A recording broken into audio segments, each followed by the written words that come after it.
இன்றைக்கி 1/2 KG Dindigul style chicken biryani எப்படி செய்கிறதுன்னு பார்க்கலாம்.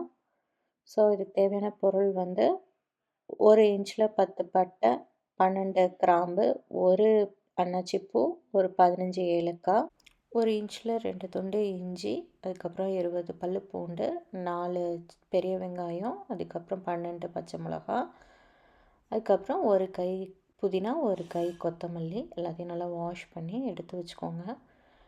சொன்ன கரம் மசாலா எல்லாத்தையும் கோர்ஸாக வந்து அரைச்சிக்கலாம் மிக்சியில். அதுக்கப்புறம் இஞ்சியும் பூண்டையும் போட்டு ஃபஸ்ட்டு ஒரு 4 பல்ஸ் ஓட்டிட்டு, அதுக்கப்புறம் பச்சை மிளகாயும் நம்ம ரஃபாக சாப் பண்ணி வச்சுருக்க வெங்காயத்தையும் போட்டு அதையும் கொஞ்சம் கோர்ஸாக அரைச்சிக்கலாம். நல்ல அடிக்கனமான பாத்திரத்தில் கொஞ்சம் எண்ணெய், ஒரு 2 டீஸ்பூன் நெய் விட்டுட்டு நம்ம அரைச்சி வச்சு அந்த வெங்காய விழுதை வந்து ஆட் பண்ணிக்கலாம். இதை நல்லா வதக்கிட்டே இருந்தோன்னா அந்த கலர் நல்லா மாறி வரும். அதுக்கப்புறம் வந்து நம்ம அரைச்சி வச்ச அந்த கரம் மசாலாவையும் இது கூட ஆட் பண்ணிக்கலாம். ஸோ அதையும் நல்லா வதக்கி விட்டுருங்க. அதுக்கப்புறம் ஒரே 1 ஸ்பூன் வந்து காஷ்மீரி சில்லி பவுடர் ஆட் பண்ணுறேன் கலருக்காக. இது மாதிரி ப்ரௌன் கலர் தான் கொடுக்கும். அதுக்கப்புறம் கொத்தமல்லி ஆட் பண்ணிக்கோங்க, புதினா ஆட் பண்ணிக்கோங்க. இதையும் நல்லா வதக்கி விடுங்க. எண்ணெய் பிரிஞ்சு வந்ததுக்கப்புறம் ஒரு எலுமிச்சம்பழத்தோட ஜூஸு, சால்ட்டு, தயிர் எல்லாத்தையும் ஆட் பண்ணிக்கோங்க. அதுக்கப்புறம் சிக்கன் ஆட் பண்ணிக்கோங்க. 500 கிராம்ஸ் சிக்கன் ஆட் பண்ணியிருக்கேன். ஸோ சிக்கனில் வந்துட்டு நம்ம மஞ்சத்தூள் போடக்கூடாது, அது கலரை மாற்றிடும். எல்லாத்தையும் நல்லா கிளறி விட்டுருங்க.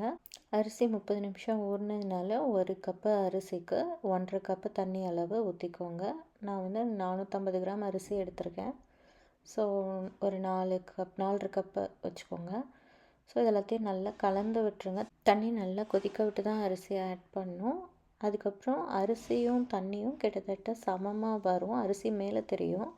அந்த ஸ்டேஜில் 1 ஸ்பூன் நெய் ஆட் பண்ணிவிட்டு ஃபாயில் பேப்பர் போட்டு மூடி 10 மினிட்ஸ் வந்து நல்ல லோ ஃப்ளேமில் வச்சுருங்க. ஒரு 10 நிமிஷம் ரெஸ்டிங் டைம் கொடுத்து ஓப்பன் பண்ணிங்க அப்படின்னு சொன்னால் சூப்பராக பிரியாணி ரெடி ஆகிடும்.